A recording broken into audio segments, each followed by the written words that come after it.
Hi everyone, welcome to Geography Guru channel. Today we are here to start a new journey. जो हमारी नई यात्रा है वो शुरू करने जा रहे हैं और वो यात्रा है क्लास 12th की ज्योग्राफी की। यानी हम आज से क्लास 12th ज्योग्राफी का कोर्स शुरू करने जा रहे हैं। बहुत इंपॉर्टेंट क्लास है आपके लिए। जिन्होंने ज्योग्राफी ली है बहुत ज़्यादा आपने सोच समझ के ली होगी और आपका जो आधार बनेगा, बेस बनेगा आगे जाने के लिए, जो इंटरेस्ट बनेगा, वो सब कुछ इस क्लास के ऊपर डिपेंड करने वाला।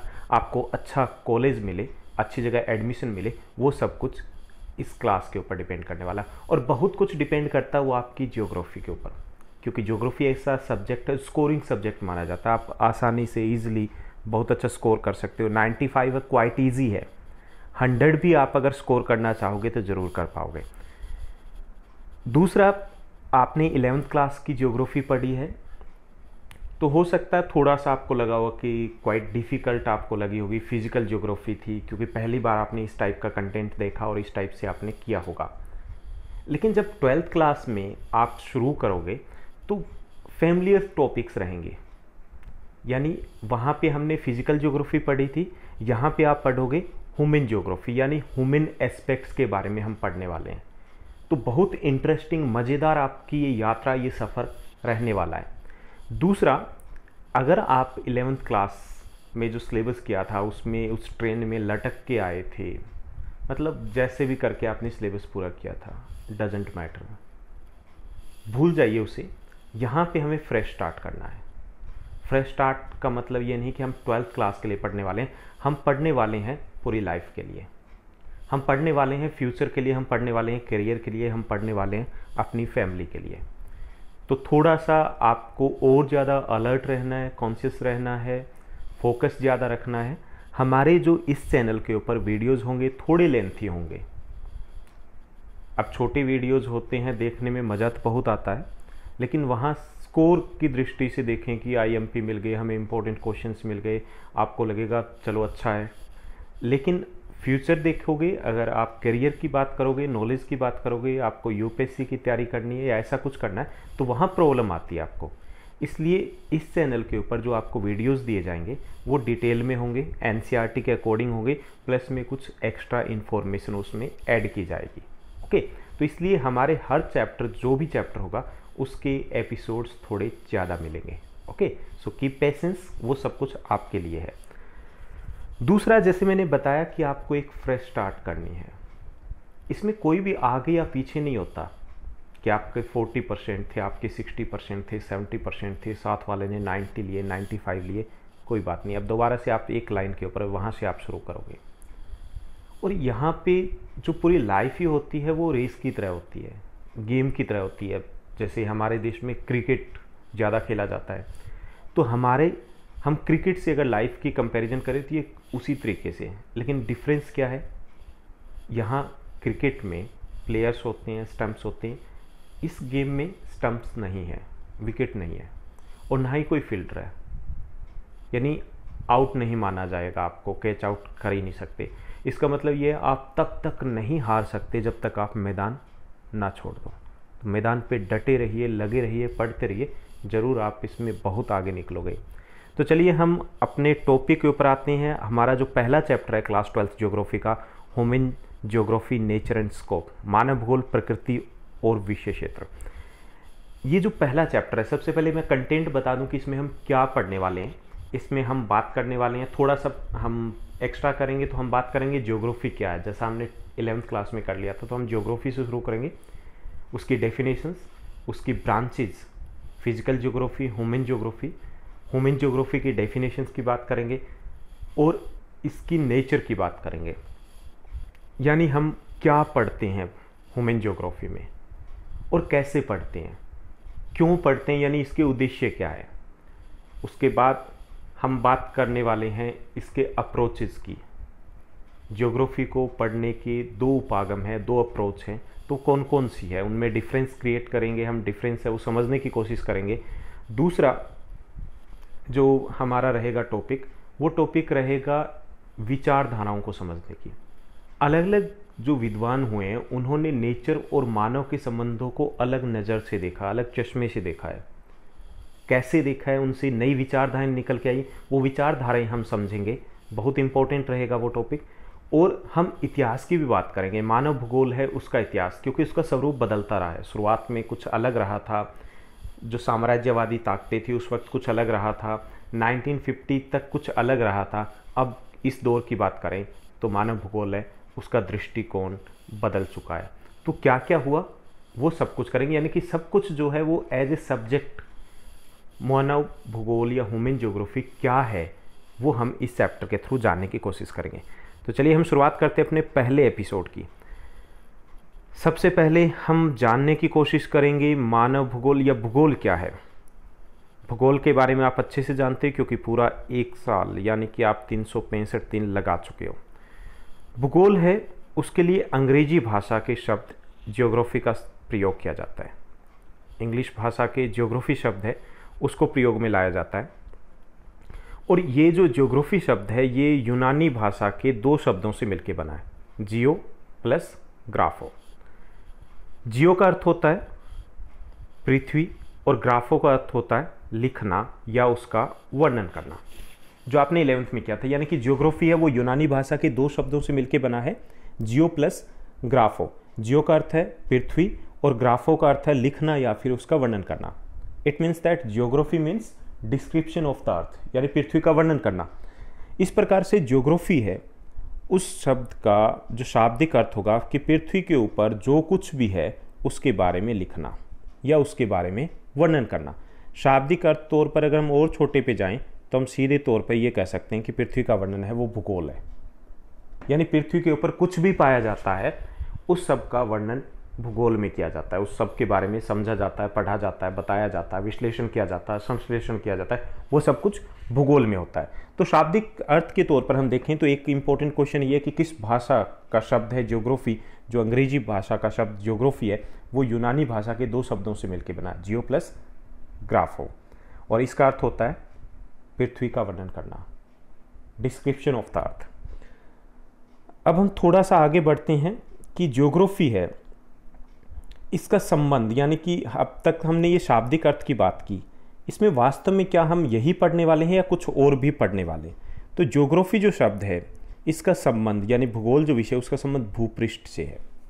भूपृष्ठ यानी धरती की, भूमि की सबसे ऊपरी परत, जो सबसे महत्वपूर्ण है हमारे लिए।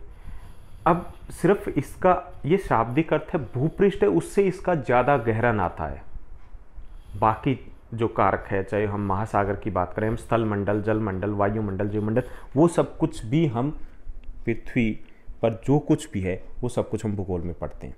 भूपृष्ठ के अंतर्गत हम भूप्रपट्टी का ऊपरी भाग है उसका विशेष अध्ययन करते हैं, वायुमंडल का अध्ययन करते हैं, महासागर यानी जलमंडल का अध्ययन करते हैं और जीवमंडल का अध्ययन करते हैं।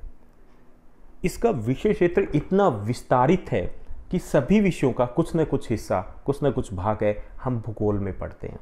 इसीलिए भूगोल को सभी विज्ञानों की जननी भी कहा जाता है। यानी इसमें हम क्या पढ़ते हैं, एक लाइन में हम कहें तो इसमें जलमंडल, जीवमंडल, वायुमंडल और स्थल मंडल, इन सभी का अध्ययन हम भूगोल में करते हैं। भूगोल का उद्देश्य डिटेल में हम आगे भी पढ़ने वाले हैं कि भूगोल का उद्देश्य पृथ्वी के एक भाग के रूप में किसी क्षेत्र विशेष का और प्रकृति की सृष्टि के जीवंत रूप में उसका अध्ययन करना। यानी भूगोल का उद्देश्य पृथ्वी के किसी एक भाग का अध्ययन करना और उसको पूरी पृथ्वी से सामंजस्य, तालमेल बिठाना कि उसका पूरी पृथ्वी है या बाकी हिस्से उनसे क्या संबंध है, उसका विश्लेषण करना। ये सब कुछ भूगोल का विषय क्षेत्र है। भूगोल दूसरे विज्ञानों की तरह है, यानी कि इसको हम साइंस मानते हैं। विज्ञान क्यों मानते हैं? क्योंकि ये तर्क और वैज्ञानिक पद्धति पर आधारित है।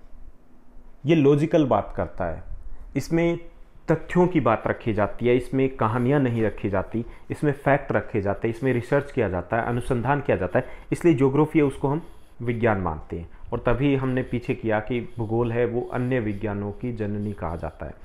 भूगोल 3 क्वेश्चंस का आंसर देने की कोशिश करता है, क्यों, वाई, वेयर, कहाँ और कैसे। यही इसका विषय क्षेत्र होता है। यानी कि 3 प्रश्नों का उत्तर देने की बात करता है कि क्यों, कहाँ और कैसे। ये 3 क्वेश्चन है जो इनसे जुड़े होते हैं। क्यों, कहाँ और कैसे, इनका अध्ययन करता है भूगोल। इरेटोस्थनीज, जिसको हम प्रोनाउंसिएशन है एरेटोस्थनीज भी कर सकते हैं, पहले यूनानी विद्वान थे जिसने भूगोल शब्द का, यानी जियोग्राफी का वर्ड है, उसका इस्तेमाल किया था। इसलिए इरेटोस्थनीज को भूगोल के फादर कहा जाता है, भूगोल का पिता कहा जाता है। टोलमी पहले विद्वान थे जिनको हम मानचित्र कला का जनक कहते हैं या मानचित्र कला का पिता कहा जाता है। आधुनिक मानव भूगोल की बात करें, क्योंकि इस हम क्लास में मानव भूगोल है उसकी स्टडी करने वाले हैं, उसके बारे में पढ़ने वाले हैं, तो आधुनिक मानव भूगोल के जनक है वो जर्मन विद्वान फ्रेडरिक रेटजेल को माना जाता है। ये 1 मार्क्स के लिए काफ़ी इंपॉर्टेंट है। भूगोल के जनक या पिता हैं वो इरेटोस्थनीज को माना जाता है। टोलमी को मानचित्र कला का जनक माना जाता है, और उसी तरीके से मानव भूगोल जो ह्यूमन ज्योग्राफी है उनके फादर का क्रेडिट या उनको माना जाता है वो है फ्रेडरिक रेटजेल, जो जर्मन विद्वान थे। ये यहाँ पे आप पिक्चर देख सकते हो, थोड़ा सा लंबे समय तक हमें याद रहेगा। इरेटोस्थनीज हैं यूनानी विद्वान। अब हम बात करेंगे भूगोल की प्रमुख शाखाएं कौन सी होती है। यानी अभी तक हमने समझा कि भूगोल है क्या, और मोटे तौर पे थोड़ा सा समझा कि भूगोल में हम क्या पढ़ते हैं, किसका अध्ययन किया जाता है, और हमने ये भी जाना कि भूगोल के पिता या मानव भूगोल के पिता किसे कहा जाता है और मानचित्र कला का जनक किन्हें कहा जाता है। अब हम भूगोल की शाखाओं की बात करते हैं। भूगोल है, मुख्य तौर पर इसकी 3 शाखाएं होती है, 3 शाखाएं मानी जाती है। हालांकि प्राचीन समय में इसकी केवल 2 ही शाखाएं मानी जाती थी। हम यहाँ पर मुख्य तौर पर 2 शाखाएं हैं, लेकिन हम तीसरी शाखा उसके बारे में थोड़ा अध्ययन करने वाले हैं। तो पहली जो शाखा है वो भौतिक भूगोल है, और दूसरी जो शाखा है वो है मानव भूगोल। थोड़ा सा डिटेल में जानते हैं भौतिक भूगोल और मानव भूगोल क्या है। भौतिक भूगोल भूगोल की वह शाखा है जिसके अंतर्गत पृथ्वी के भौतिक तथ्यों का अध्ययन किया जाता है, भौतिक तत्वों का अध्ययन किया जाता है। आपने आसपास देखिए, जहां आप रहते हो आसपास कुछ कारक है, प्राकृतिक कारक है, कुछ मानवीय कारक है। प्राकृतिक तत्व कौन से हैं? मिट्टी, जल, वायु, पेड़ पौधे, ये प्राकृतिक कारक है। जलवायु प्राकृतिक कारक है, महासागर जल प्राकृतिक कारक है, नदियाँ ये प्राकृतिक कारक, यानी कि इनको हम भौतिक कारक कहेंगे। पर्वत, पठार, मैदान। तो इसमें जो भौतिक भूगोल होता है वो भूगोल की वह शाखा है जिसमें भौतिक तत्वों का अध्ययन किया जाता है। भौतिक भूगोल के अंतर्गत स्थल मंडल, वायुमंडल, जल मंडल का अध्ययन किया जाता है। यानी सभी जो भौतिक कारक है उन सब की स्टडी हम किस में करते हैं? भौतिक भूगोल में करते हैं। थोड़ा सा रिकॉल कीजिए, आपने 11th में क्या पढ़ा? आपने 11th में पढ़ा ग्रहों के बारे में, आपने 11th में पढ़ा पृथ्वी के बारे में, आपने पढ़ा भूकंप के बारे में, ज्वालामुखी, भूगर्भिक प्रक्रियाएं, भूआकृतिक प्रक्रियाएं, पवने, नदियाँ, जलवायु, महासागर, दबाव, चक्रवात, बहुत कुछ पढ़ा। जो भी आपने 11th क्लास में पढ़ा वो सभी भौतिक भूगोल के विषय थे। यानी भौतिक तत्व है उनके बारे में हम स्टडी करते हैं फिजिकल ज्योग्राफी में, भौतिक भूगोल में। भौतिक भूगोल की भी आगे कई सारी शाखाएं हैं। उनमें भूआकृति विज्ञान है, सबसे पहले हम बात करते हैं भूआकृति विज्ञान है। भूआकृति विज्ञान में भूमि के ऊपर जितने भी उच्चावच पाए जाते हैं उनका अध्ययन किया जाता है। पर्वत, पठार, मैदान या रेगिस्तान है, उनके बारे में अध्ययन किया जाता है विस्तार से। जलवायु विज्ञान ये भी भौतिक भूगोल की शाखा है। इसमें जलवायु के बारे में अध्ययन किया जाता है। जैसा कि आपको पता है कि वायुमंडल की किसी स्थान विशेष के किसी समय के दौरान जो अवस्था होती है, दशा होती है, वो मौसम कहलाता है। और मौसम का लंबे समय में जो औसत होता है वो कहलाती है जलवायु। तो जलवायु का अध्ययन है वो जलवायु विज्ञान में किया जाता है, और ये भी भौतिक भूगोल की एक महत्वपूर्ण शाखा है। इसके अलावा समुद्र विज्ञान, समुद्र विज्ञान में हम महासागरों, महासागरीय तल, महासागरीय जीवों का अध्ययन करते हैं। जीव भूगोल में हम जो अलग से शाखा भी मानी गई है, पहले इसको भौतिक भूगोल का ही भाग माना जाता था। इसमें जीव जंतुओं यानी कि जीव जगत के बारे में अध्ययन किया जाता है, पेड़ पौधों के बारे में अध्ययन किया जाता है। पादप भूगोल, इसमें वनस्पति जगत का अध्ययन किया जाता है। जंतु भूगोल जो जीव भूगोल के ही अंतर्गत आता है, वन्य प्राणियों के ऊपर फोकस होता है। पर्यावरण भूगोल में हम आसपास के पर्यावरण की बात करते हैं, वायुमंडल की बात करते हैं। और मृदा भूगोल है, ये मिट्टियों का विज्ञान है। तो ये सभी किसकी शाखाएं? भौतिक भूगोल की शाखाएं। एक बार थोड़ा सा आप दोबारा से देख लीजिए कौन कौन सी भौतिक भूगोल की शाखाएं। भूआकृति विज्ञान, जलवायु विज्ञान, समुद्र विज्ञान, जीव भूगोल, पादप भूगोल, जंतु भूगोल, पर्यावरण भूगोल और मृदा भूगोल, ये सभी किसकी शाखाएं? भौतिक भूगोल की। अब दूसरी जो शाखा है, यानी हमने मुख्य तौर पे बात की थी कि भौतिक भूगोल और मानव भूगोल है, अभी आधुनिक समय में इसकी तीसरी शाखा मानी जाती है, वो है जीव भूगोल। तो ये दूसरी महत्वपूर्ण जो शाखा है भूगोल की, मानव भूगोल है। हमारा चैप्टर एक्चुअली में यहाँ से शुरू होता है, मानव भूगोल, क्योंकि हम 12th क्लास में मानव भूगोल के बारे में पढ़ने वाले हैं। अब मानव भूगोल क्या है, ये महत्वपूर्ण है आपके लिए, बहुत इंपॉर्टेंट है जानना। मानव भूगोल भूगोल की वह शाखा है जिसके अंतर्गत, जैसा नाम से ही पता चल रहा है, मानव और भौतिक पर्यावरण के बीच संबंधों का अध्ययन किया जाता है। इसके अंतर्गत मानव तथा उसके पर्यावरण के बीच में जो आपसी संबंध है उनका अध्ययन किया जाता है। इसमें मानवीय तत्वों का अध्ययन किया जाता है, सांस्कृतिक तत्वों का अध्ययन किया जाता है, और जो भी मानवीय तत्व या सांस्कृतिक तत्व होते हैं उनके ऊपर भौतिक पर्यावरण का प्रभाव, प्रकृति का, पर्यावरण का प्रभाव जरूर पड़ता है। तो ये संबंध एक तरीके से मानव और प्रकृति के बीच में संबंध होता है मानव भूगोल में। कुछ डेफिनेशन हम पहले भूगोल की बात करते हैं। फिंच और ट्रिवार्था की डेफिनेशन है, परिभाषा उनके अनुसार, भूगोल है पृथ्वी के धरातल और मानव का विज्ञान है। भूगोल पृथ्वी के धरातल और मानव का विज्ञान है। कार्ल रिटर की परिभाषा है, भूगोल में पृथ्वी तल का अध्ययन किया जाता है जो कि मानव का निवास स्थान है। ब्रिटिश भूगोलवेत्ता समिति है, उनकी परिभाषा के अनुसार भूगोल पृथ्वी के धरातल का अध्ययन है। यानी सब कहीं ना कहीं उनकी अगर थीम कहें तो एक ही है कि पृथ्वी का अध्ययन है ये भूगोल। कुछ में थोड़ा सा वर्डिंग है, इधर उधर हो गई है, लेकिन इसकी अगर हम समराइज करें तो ये निकल के आएगा कि पृथ्वी का वर्णन ही भूगोल है। ब्रिटिश भूगोलवेत्ता समिति के अनुसार भूगोल पृथ्वी के धरातल का अध्ययन है जिसमें विभिन्न क्षेत्रों के अंतर और उनके संबंधों का अध्ययन किया जाता है। आधुनिक मानव भूगोल के जनक कौन है? Frederick Ratzel. उनके अनुसार, जो उन्होंने परिभाषा दी है मानव भूगोल की, फ्रेडरिक रेटचेल के अनुसार मानव भूगोल मानव समाजों और धरातल के बीच संबंधों का संश्लेषित अध्ययन है। मानव भूगोल मानव समाजों और धरातल के बीच संबंधों का संश्लेषित या शुद्ध अध्ययन है, वो हम कह सकते हैं। तो ये परिभाषा थी। आप जरूरी नहीं कि आप एग्जैक्ट, कुछ परिभाषाएं आपके पास होनी चाहिए। इसके अलावा आप अपने वर्ड में भी लिख सकते हो कि साधारण शब्दों में कहें तो मानव भूगोल है वो पृथ्वी का वर्णन है। दूसरे शब्दों में कहें, आप दूसरी बार भी उसको अपने वर्डों में लिख सकते हो। दूसरे शब्दों में कहें, प्रकृति और पर्यावरण दोनों में निरंतर बदलाव आता रहता है। इन्हीं बदलते संबंधों का अध्ययन भूगोल है, मानव भूगोल है। ओके, मानव भूगोल की मुख्य शाखाएं, जैसे भौतिक भूगोल की है उसी तरीके से मानव भूगोल की भी अपनी शाखाएं हैं। आर्थिक भूगोल, जिसमें हम अर्थव्यवस्था के बारे में पढ़ते हैं, वो मानव भूगोल की शाखा है। जनसंख्या भूगोल, जिसमें जनसंख्या का अध्ययन किया जाता है, ये भी मानव भूगोल की शाखा है। इस क्लास में हम काफ़ी सारे चैप्टर है जो पॉपुलेशन के ऊपर फोकस रहेंगे, तो वो सब कुछ जनसंख्या भूगोल का एक पार्ट है। अधिवास भूगोल जो आवास की बात करता है, आवास के बारे में बताता है, वो भी मानव भूगोल की शाखा है। ऐतिहासिक भूगोल इतिहास से संबंध बताता है, भौगोलिक घटनाओं ने कैसे इतिहास को प्रभावित किया, किस तरीके से इतिहास है वो भी भूगोल से प्रभावित होता है, ये सब कुछ ऐतिहासिक भूगोल में हम पढ़ते हैं। राजनीतिक भूगोल है, ये राजनीतिक सीमाओं की बात करता है और कैसे वहाँ की राजनीति को, वहाँ के राजनीतिक विकास को भूगोल ने प्रभावित किया है, तो ये भी मानव भूगोल की शाखा है। सामाजिक भूगोल और सांस्कृतिक भूगोल, यानी ये सभी मानव भूगोल की शाखाएं हैं।